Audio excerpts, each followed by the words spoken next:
Nyaya dzema relationship inyaya dzakaoma. What is up, everybody? This is Kunai, and today we are talking about Nyaya Mukoma Shadaya Knight. White Shadaya Taona some time ago. I don't know, but his Twitter, Instagram handles, I think akanzi Shadaya Knight. And akataura akati, paying Lobola for a non-virgin is paying for what other men got for free. Hey, yeah. Okay. Topic yapisa yabatidza moto internet. Alright, what I would do is I will tell you who Shadaya is. Shadaya ndiye ari kugadzira memes mamwe akapinga, so varasa status evanhu WhatsApp everywhere you will see memes aShadaya. He's very creative. He is someone who is very good at nyaya memes. I think I can safely say he's the king of memes because memes ake are serious. And mangwacha anenganyatsotaura chaizvo indikwete kuti mangwacha like most of them anengachitorevesa, but on this one, guys, I would like to hear what you guys think. But for now, I will tell you and I will read out the comments dzakapiwa nevanhu about this topic, about what he said. Nyaya yekuti anzi kana ukanga uchienda unobhadhara rora kana kuti lobola, for someone who is not a virgin, you are going to pay for something that other men got for free. Hey! Yeah, this one is a very bold statement. I don't know, but let's just hear what people said. Someone said, if only the guy paying is a virgin, otherwise there is nothing to discuss. Good night. Then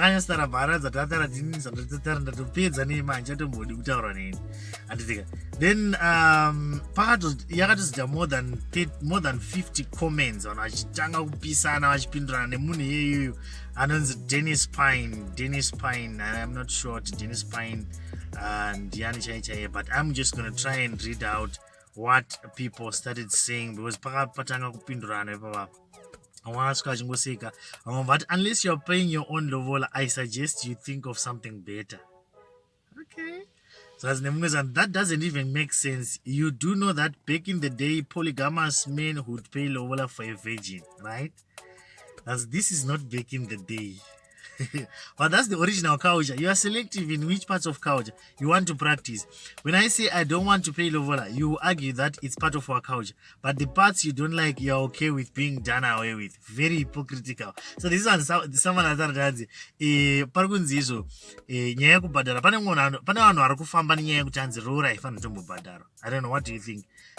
Toregedzere kubhadhara nyaya dzekundonorora idzi kana kuti tofanira kunobhadhara rora. So someone is saying, iyo kana tikati ngatiregedzei kubhadhara rora zvachose, ngatitosiyarai nazvo. Munhu unoita kuti asha iyo it's part of our culture, but then ndikazoti ndauda kuchita vakadzi 5 unobva kuti aiwa zviite.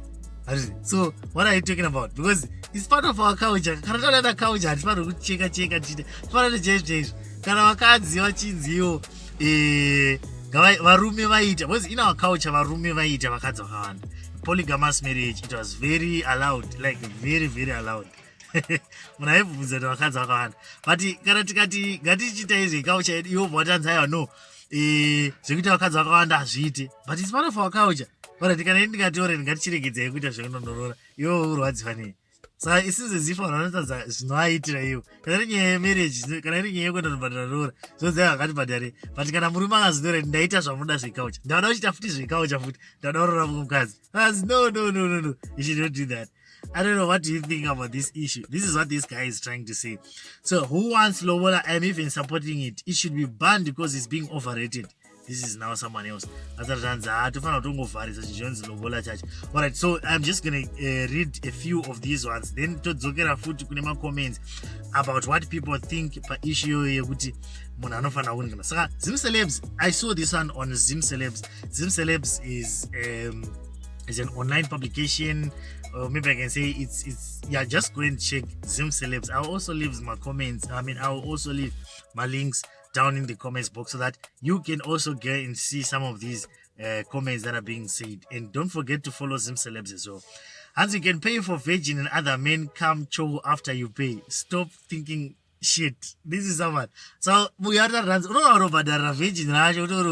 but then other men are not my prince here. vanhu mashoko evanhu vasingaroore. Kana usina mari, just sit down and mind your own whole course. Hanzi kana usina mari ndozvinhu zvinotaurwa izvezvo. Kana usina bhegi, kana usina mari vanotaura kuti hanzi hausi virgin, chichichi hazvina basa. Kana uda kuroora munhu roora. And Samantha Zavakwa said, in this era, women and men are finally equal. If you want a virgin, be one yourself. Why should I be the only virgin? In fact, I think Lobola is overrated. It's not a prize tag or a virginity trophy. I think it should be banned or something, because these men be thinking they are buying virginity. What? I said because that is what she said. I don't know what to so my statements ekuti Lobola should be banned. It seems as if araramba achita louder and louder. Araramba achita louder and louder. Araramba achita Lobola ndiye kupenga, because it seems as if you are buying virginity. I don't know, guys. Do you think Lobola, if someone is paying for Lobola, you are buying virginity, or you are buying sex? What is the purpose of marriage? Some asides, even like back in the days, marriage, what was the main point, main reason in marriage? Because it seems as if there are some people who imply that marriage is not about this. I think the best thing that you can do, or the most important thing that you can say is, marriage yacho kana uchida unorora, kana uchida unorora, urikuenda unoisa mari, and unongodinobhadhara uchisa mombo uchase. What are you really doing? What are you actually doing? Urikutengei ipapo. Are you buying something? Because if you say you're buying something, if you're buying a woman, if you're buying a lady, if you're buying your wife, do you have to buy someone? And can we really say kuti munhu is worth mombe 5 kana 7 kana 10 or 30 or 100 or 1000 mombe? Or even Maria inotaurwa yaya ichinzi yerusambo. I've heard rusambo rwakasiyana-siyana. Vamwe vanotaura rusambo rwema$100, vamwe vanotaura rusambo rwema$300, vamwe vanotaura zvema$50,000, vamwe vanotaura zvekuma$100,000. Saka can you really say kuti uri kutenga something? Because kuroora, vamwe vanotaura kuti kuroora haufaniri kutenga uri kutenga helicopter. And if you check futi kuroora kwacho, sometimes vamwe vanonga vatorwa nemari shoma chaidzo dzekuti helicopter inenge ichitodhura. Kwete helicopter, kombi chaicho inotodhura kupfuura mari yakaroora nayo. Kana Honda Fit inotodhura kupfuura mari yakaroora nayo. So can you really say kuti Honda Fit yakanyanya pane munhu kadzi? So kuroora chako chaiko, what is the purpose of going and paying kuvabereki vemusikana? What is it? Is it an issue yekuti uri kutenga something like I asked? Kana kuti unoona ngorungoita zvekuti you are showing appreciation? Because munhu chaichaiwo you cannot really value munhu kuti this one is worth mari yakati. That is what I have heard personally. I have heard some people saying, no, apa patiringoda like kubatanza ukama, but kubatanza ukama, saka is it an issue yekuti uri kutenga ukama or uri kungoitawo zvekuti ukwanise kuwana kurara nemukadzi? Because vamwe vanzi no sex before marriage, so vanenge vachitaura kuti haufaniri kutomborara naye kusvika akuroora. So it's like kuti arare newe anofanira kutanga akuroora. And tikadaro futi zvakuti senge handada kuuya kuzokuroora zvikurova ndiri kutotenga kuti ndirare newe. Of which if it is like that, then kuroora kwacho hakuchanyatsonyatsareva chaizvo zvakunoreva. Guys, I would like to hear from you in your cultures kwamunobva, because I have heard kuti culture dzedu dzosiyana-siyana. Ukatarisa even pakuroora kwacho, pana vamwe vanoti kune mombe inonzi chakati, wavhata kune mombe inonzi chakati, zvinosiyana-siyana depending kuti kuroora kupi nende kwani. So according to kwenyu mimi, what do you think marriage kana kuti lobola, kwete marriage, lobola kana kuti roora, maroro, basa rawo ndirei? Ndirei marora? Vanhu vanororaniranei? Vanhu vanororaniranei? Chii chavanenge vachiroora? Unonge uchibhadharirei paipa? Paunounganidza mari uchibhadhara, uchiunganidza $5, $10, $500, $1,000, unonge uchinyanyozviitirei? Because ndakatombonzwa kuti there was a time yakazotanga kutukwa nekuwanzirwa Kiki Perez achinzi akabhadharwa $500. Vanhu vakatoda kutoseka seka. Zvine here zvazvinoreva? Mari yawabvisirwa ine here zvainoreva? Because I have heard kuti kune imwe inonzi tsvakirai kuno.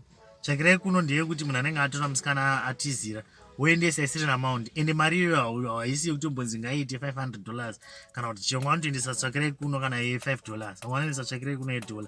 Ende kana munhu aendesa tsvakirai kuno, according to most cultures, unenge watova munhu kutoti wakutokwanisa kutoenda kukadzi kwaita nhamo kana kuti kukadzi kwaita muchato, you can go and unokwanisa kutoendesa mudzimai wako ikoko achitoenda unoona vabereki vake achitodzoka achitoita sei. But kune vamwe vanotaura kuti hazvitomboitwi, but kune vamwe vanotaura kuti kana ukabvisa tsvakirai kuno wakutokonzerwa kuti watomukwasha because waaccept waadmita kuti ndine mwana wenyu, and if anything happens kumwana wenyu, I'm the one who is with her. Musaenda unomutsvaga kumapurisa or kana undaungana, ndinaye. So guys, nyaya yekuroorana iyi itori nyaya iri serious. And also nyaya yekuti anzi virginity, is it really a thing nowadays? Do you have to be a virgin kuti uroore? And do you have to be a virgin kuti uroore? I'm not trying to say kuti kuita virgin hakuna basa, and also I'm not trying to say kuti kuita virgin kune basa kana kuti chi. I'm just asking you guys that you can tell me kuti iwewe as a man, would you want to make sure tunoroora munhu anenge ari virgin? But iwe kana uda kuroora munhu ari virgin, iwe wacho hakuroora nevasikana iyoyo. Kana uchirara nevasikana vakawanda vakasiyana siyana, uda kuti vazoroorwawo nani, and iwe uda kuchengeterwa nani wacho wauri kuti ndiye anenge ari virgin wacho, uda kuchengeterwa nani kuti uzomwana ari virgin, iwe kana vachienda unovhura vana ivavo? Just tell me what you think, guys. Zvii zvinofanira kuitwa? What is it that has to be done?